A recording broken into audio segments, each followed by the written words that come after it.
This video is going to be all about front end upgrades for my 2020 Jeep Gladiator Rubicon. I'm going to go into why I picked this particular bumper and winch combo and what I did to actually increase the reliability of this Jeep off-road. There are plenty of ways to justify swapping out a front bumper on your Jeep, and while yes, I wanted to upgrade the front of my JT for visual and off-road performance gains, it was also necessary since my 38-inch tall Nitto Trail Grapplers were grabbing and contacting on the back side of the stock front bumper off-road.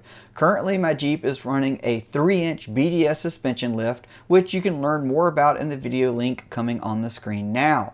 While there are plenty of front bumper options on the market, what I landed on was the 1/4 pounder winch bumper from EVO Manufacturing. It's made in the USA, can be had bare or powder coated, and is comprised of, not surprisingly, 1/4 inch steel. If you have the stock plastic bumper, as I do, removing it is fairly easy. You'll need a flathead screwdriver to remove the plastic panel located on the back side of the front bumper. Once that's gone, you'll disconnect a plug on the passenger side frame rail. If you do have a Rubicon Gladiator, you'll now remove the 4 bolts holding on the factory skid plate. Then you can move on to the skid plate mounts that attach to the frame horns. You can set all of this aside when you are done, as you will not be reusing any of those pieces. Your last step is to remove the 8 nuts on the back side of the front bumper that secure it to the frame. The factory bumper is fairly light, so it's an easy one-person job, but I will say it's a snug fit, so you may have to work it back and forth to get it to break loose. At this point, you're ready to install the bumper. The first thing you'll need to do is enlarge one hole on the top right side of the driver's side frame rail. You'll need to increase it to a 1/2 inch. This next step I am showing you is actually optional, but I think you'd be silly not to do it. One of the unique aspects of the EVO bumper is that it offers enough room so you can rotate the sway bar motor on your Rubicon. For this, you will need to purchase an M10 100mm 1.50 bolt from your local hardware store. I think this cost me just over $1.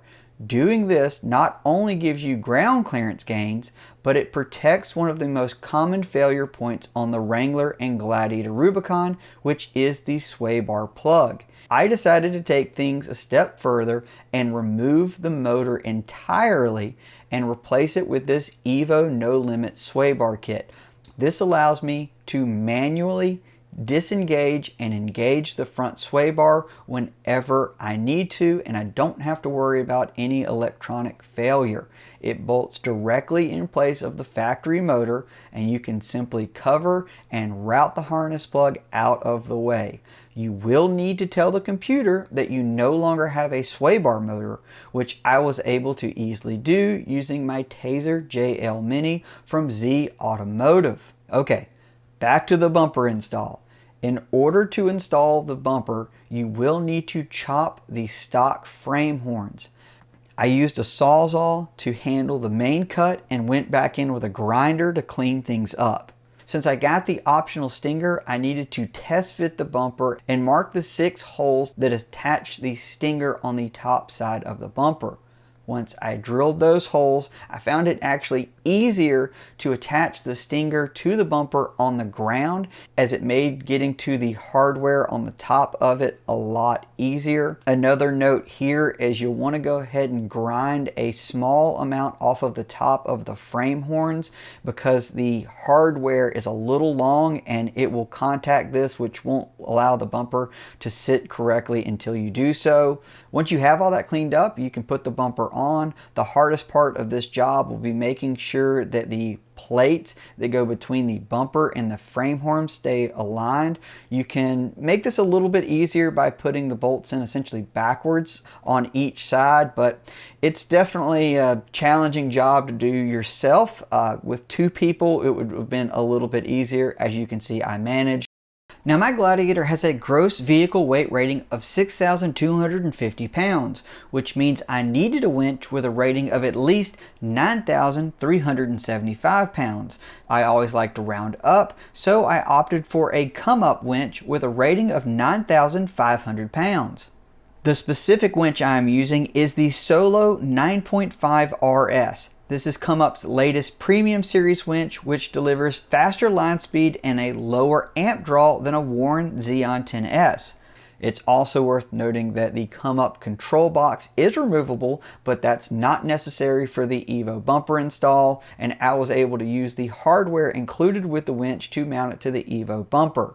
To make life a little easier, I did drop the factory sway bar mounts at the frame. This allowed me to get to the hardware a little bit faster. Once it was mounted, I pulled the factory air box on my 3.6 liter Gladiator so I could more easily route the cables to the battery, and then got everything hooked up. Now, when you do get a new winch, the first thing you have to do is actually preload the rope. Now, the way I do this is I will go and find a long stretch, have a second vehicle, and actually hook up the winch to that and pull that vehicle in slowly. The idea here is you need to make sure that the rope has tension on it so it's really tight around the drum. If not, the first time you go to use it, what can happen is the rope can sink in between the other winds of the rope and it can become damaged. So you don't need to try to drag another vehicle. All you need is between like 500 and 1,000 pounds. What you're gonna do is unspool it until you get about 7 winds left on the drum. With Come Up, you actually see when you get down to the red, that's where you know, okay, that's as far as I really need to go. At that point, you're gonna make sure it's attached to the other vehicle, make it taut, and then essentially just start spooling this thing in with a little bit of pressure. All you need is somebody in the other vehicle keeping the brakes on enough to where you can feel that it's pulling it, but you're not dragging the vehicle. This is gonna allow you to guide the rope on easily enough, and so whenever you actually have to use this thing off-road, it's ready to go. A few important notes about the bumper. From the bottom of the bumper to the ground is now 22.5 inches, which is a massive improvement. If you are concerned about weight and don't mind spending a little more money, you can get the EVO quarter pounder bumper in aluminum.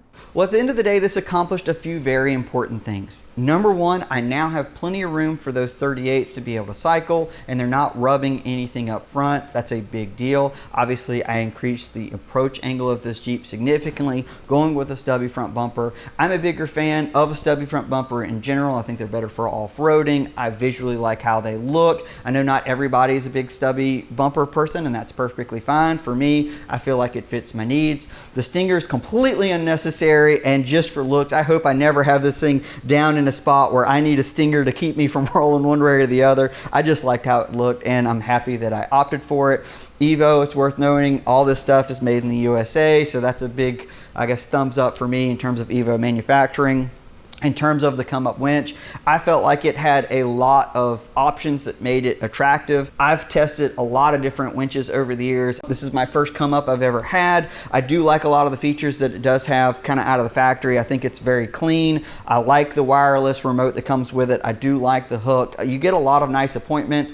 I think it's a good winch, and I hope, honestly, I don't have to use it that much on the trail, but I'm very glad to have it. And you know, this is going to be one of those, as I continue to wheel this Jeep, I'm sure this thing will get its workout. The bumper and winch combo brought down the front end a very small amount. I did not measure beforehand. I should have. I totally forgot.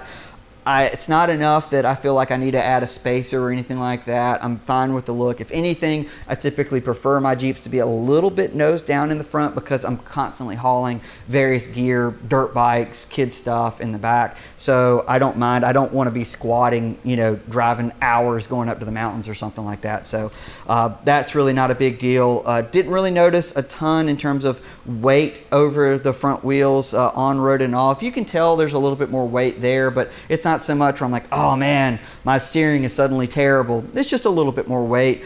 These 38s hook up a lot, and dropping them down to like 12 PSI, it is a lot for the steering, especially when the front locker is engaged. The 38s are on a method wheel that has about 4 3/4 inches of back spacing. That's important. It's really kept the scrub radius down a little bit and makes the steering a little bit better off-road. Some trail days, I'll only go down to about 15 in the front, which you don't get as much performance out of the tire because of that, but the steering isn't so heavy. So it really just depends on where I am and how much traction you got. These Nittos just hook up a lot. So something to, you know, think about if you're basically trying to do a very similar setup to what I have. And that's about it. So if you got any questions, just drop them in the comments. You want to see stuff I'm working on behind the scenes, you can check me out on all social platforms at Ollie Mansour Editor. If you did like this video, actually like it, subscribe to the channel. It really helps, allows me to keep doing these videos. And that's really about it. I hope to see you guys on the trail. Got a busy next few months, a lot more off-roading and shows to go to. So yeah, maybe I'll bump into you. Come say hi if you see me. All right, take care.